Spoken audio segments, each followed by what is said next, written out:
9.5 லட்சம் கோடி கடன் தமிழ்நாட்டுக்கு எப்படி வந்தது?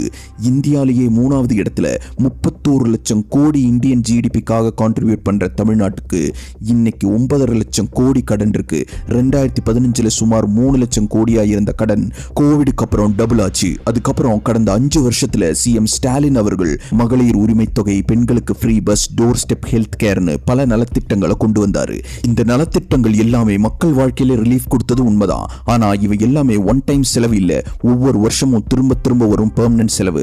அதே நேரத்தில் தமிழ்நாட்டோட வருட வருமானம் 2 லட்சம் கோடியிலிருந்து 3.5 லட்சம் கோடியா உயர்ந்திருந்தாலும் அதை விட வேகமா சம்பளம், பென்ஷன், பழைய கடனுக்கான வட்டி, நலத்திட்ட செலவுகள்னு எல்லாமே உயர்ந்திருக்கு. இந்த கேப்பை ஃபில் பண்ணத்தான் கவர்மெண்ட் ஒவ்வொரு வருஷமும் புதிய கடன் எடுக்க வேண்டிய நிலைமைக்கு தள்ளப்படுறாங்க. இதை சரி செய்ய 2 வழிதான். இன்னும் இன்வெஸ்ட்மெண்ட்ஸை கொண்டு வந்து வேலை வாய்ப்பு அதிகரிச்சு வருவாயை பெருக்கிறது, அல்லது நலத்திட்டங்களையும் மற்ற செலவுகளையும் குறைக்கிறது.